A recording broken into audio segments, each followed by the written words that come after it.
If you're a long-time viewer of the channel, you'll already be aware of my many builds based on the units found within the Total War Warhammer series of games, and this video is no exception. With the release of Shadows of Change, Creative Assembly have tasked me with building something based on one of the factions featured in that expansion. Up for grabs were the forces of Tzeentch, led by the devious and scheming Changeling, Grand Cathay as one Bow, the Master Strategist, or the forces of Kislev, as led by Mother Astankia and her Woodland Nightmares. But considering I've always had a soft spot for Kislev, the hard-bitten warriors who stand stalwart against the forces of Chaos, these seemed like the best choice. And from its varied roster of units, I selected one of the leaders of these northern warriors, the Boyar. The basis of this conversion was the new Cites of Sigmar Marshall, which was sent to me early by Games Workshop.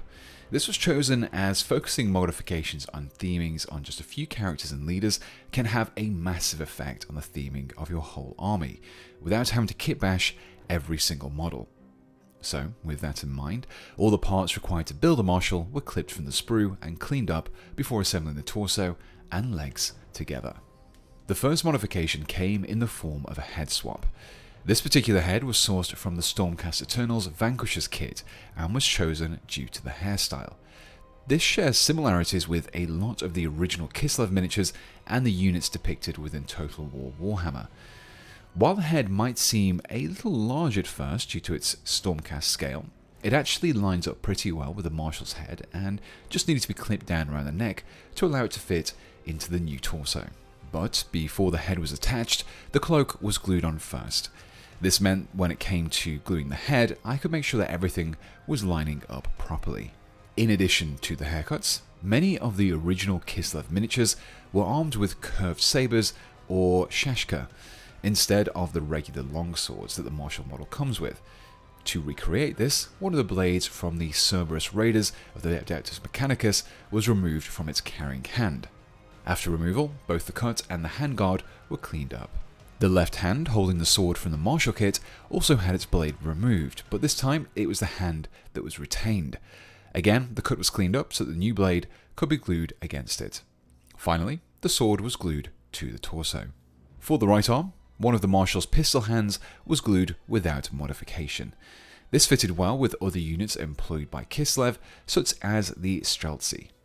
With axes being another common feature of Kislev units, this was another extra detail that would help to separate the finished model from its original. Axes can be found in many kits, but the throwing axes found in the Fireslayer ones seem to be the ideal size and style.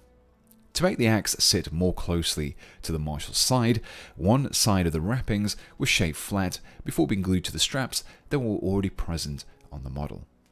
The final few steps involved adding some extra details to the model with a little putty. However, instead of just using green stuff on its own, I mixed in some Milliput to create a 2-part green stuff to 1-part Milliput mix. This helps the green stuff to achieve a sharper edge whilst retaining that smoother finish. The first area that this was applied to was the feet. In keeping with Kislev miniatures, I decided to modify the boots to have points instead. These were created by adding small amounts of green stuff to the toes before smoothing them out into a rough point. From here, a combination of rubber and metal tools were used to steadily and carefully refine the point, whilst also continuing the line of the sole already present on the boots. During this whole process, I made sure that my tools, fingers and surfaces were coated in a small amount of Vaseline just to prevent the putty from sticking to them. Another key Kislev feature is fur, and this was created by rolling out a little more putty and wrapping it around the neck. After lightly pressing it down to achieve adhesion to the cloak, the sharp point of a metal tool was used to scour in a series of rough lines. These were steadily built up around the collar until a fur effect was created. This was then repeated on the right forearm to create the effect of a fur-trimmed glove. With these steps completed, the putty was left to fully cure overnight before I began painting. The first step in painting was to prime, and for this I chose a grey primer. Grey is great if you have quite a few brighter colours and midtones to paint on your model, and will assist in getting a good first coat. I applied this via an airbrush, but regular Replicant primer would have worked here too. With the model primed, work on the base coats could begin. These would all be done first and in the exact same way. I started out with some Abyss Blue from the Too Thin Coats range, and first thinned this out with a little water on my palette. This allowed me to apply the paint in a couple of thin layers. The first layer was applied across the whole cloak and allowed to fully dry before a second coat was applied. This layering ensured that a good solid colour was achieved without the risk of obscuring details and leaving brush marks by applying the paint too thickly. So, with the same layering method in mind, the base coat work continued.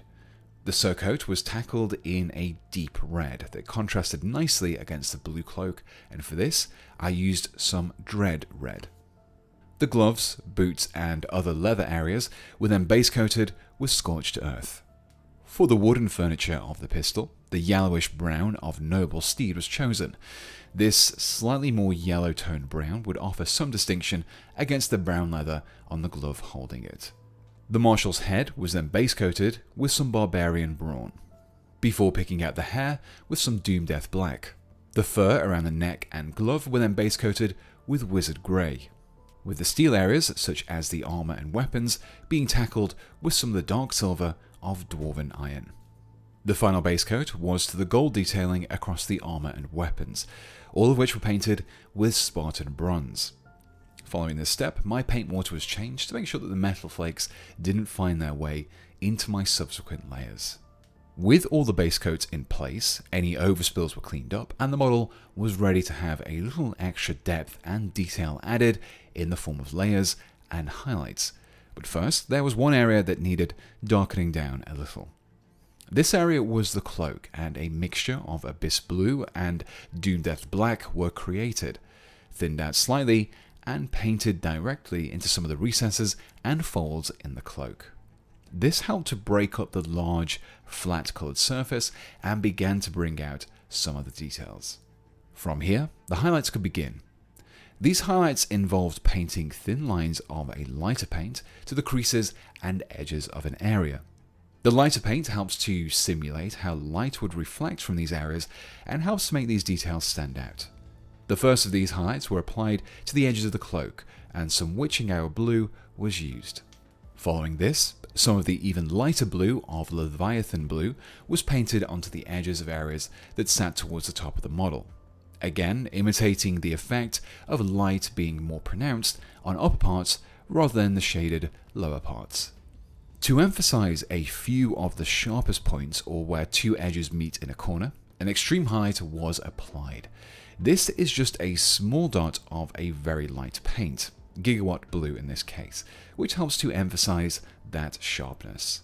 To finish off the cloak, I applied some blue glaze. If you remember the old Citadel glazes, then these will feel very familiar to you.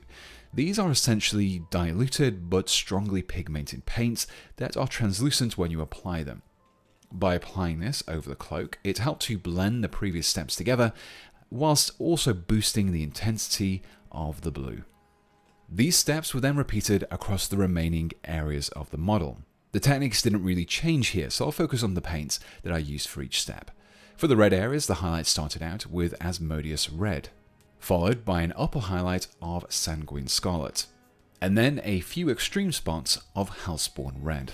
Finally, the red areas were then blended by applying an all-over coat of red glaze. The remaining areas were a little smaller, so the highlights were not as extensive. For example, the leather of the gloves and boots were first highlighted with Ancient Forest, and then extreme highlighted with Wasteland Brown. The wood of the pistols was first highlighted with Dry Rust Brown, followed by Satyr Brown. For the skin, Dwarven Skin was used first, before then picking out the most prominent features with some Elven Skin. But the skin wasn't done just yet. To give the impression that this Kislevite is standing within a cold environment, a very small amount of red glaze was applied across the nose, cheeks and ears. This subtly gave these features a flushed appearance, emulating the effect of being in the cold.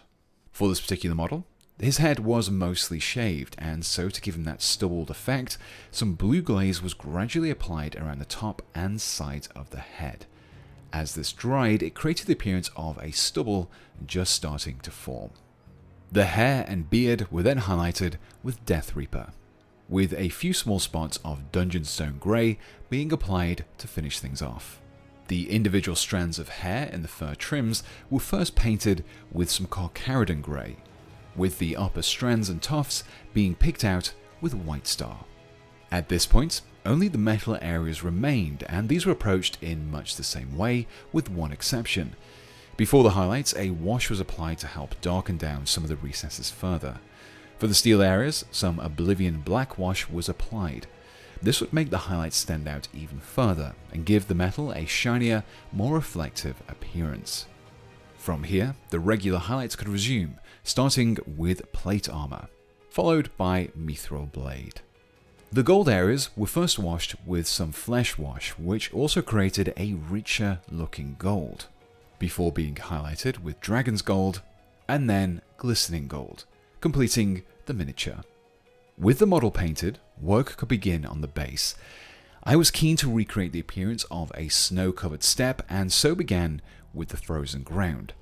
Some dark earth texture paste from AK Interactive was applied across the entire base, paying close attention to not overspill onto the model itself. This gave the surface a great starting point and was allowed to dry for a couple of hours before proceeding. To create the impression that the ground was frozen, the greyish brown of Rodent Grey was dry brushed across the textured surface. This technique ensured that just the bumpy surface was picked out. This was followed up with a light grey of Carcharadon Grey. Combined, the two steps created the effect of frost across the surface of the soil. The rim of the base was then cleaned up with some Doom Death Black. Then, the whole model, base included, was given a coat of matte varnish. This will not only remove any shininess, but also help to protect the paintwork from damage. I applied this via my airbrush, but rattle can varnishes will work too. The final step in painting this model was to create some snow effects on the base. Following on from the earlier frozen ground and further feeding into that Kislev theme, this was approached in 3 stages, with the first involving some of AK Interactive's snow sprinkles. This is a translucent gel that, when applied in patches across the base, creates the effect of melted snow and ice. Over these patches, some AK snow was added. This paste is much thicker and is good for recreating mounds of snow. However, it doesn't quite have that perfect snow texture. To create that powdery effect, some AK micro-balloons were sprinkled over the top while the snow paste was still wet. Once stuck, the result is much more powdery and, when combined with the previous steps, gives the base a more realistic looking snow effect. Finally, a lightly coloured grass tuft was superglued to the base, which left me with this.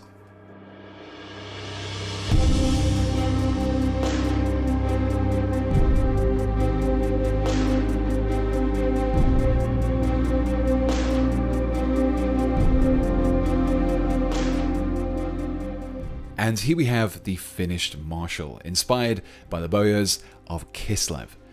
Even though the Cites of Sigmar range has become much more rooted in the mortal realms with this new release, hopefully this video has given you some ideas on how you can modify them to represent the forces of the old world. Overall, I'm really pleased with the result, both the conversion and the painting. When compared against the Total War Warhammer concept art that I based this build on, I think that it holds up pretty well. In hindsight, I would have liked to add a few bits of Urson iconography and maybe lose the S in Twintail Comet, but apart from those, I think I've managed to capture that Kislev feel. Now, whether or not you build this particular model yourself, hopefully this guide will have something that you found useful for your own projects. But if you would like to recreate this model, then you can find all the parts and paints I used to build it linked in the description below. I also want to say a big thank you to Creative Assembly for sponsoring this video too. I've had a lot of fun in Shadows of Change playing as Mother Ostankya and messing around with some Dark Elves with hordes of spiders. If you are interested in picking up Total War Warhammer and the DLC, I will include a link down below, and if you have any ideas for future Total War inspired builds, leave me your suggestions in the comments.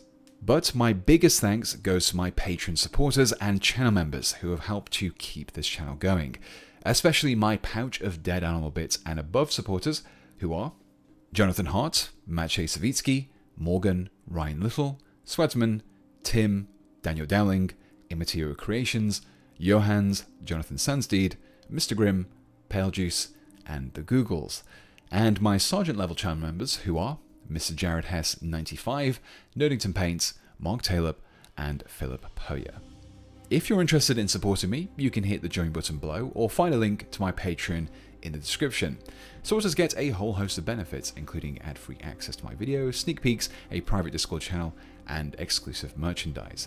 Speaking of merchandise, I also have a few t-shirts and mugs up for sales featuring designs drawn by me. You can check those out by following the links below or by going over to PeteTheWargamer.com. So, until next time, thanks for watching,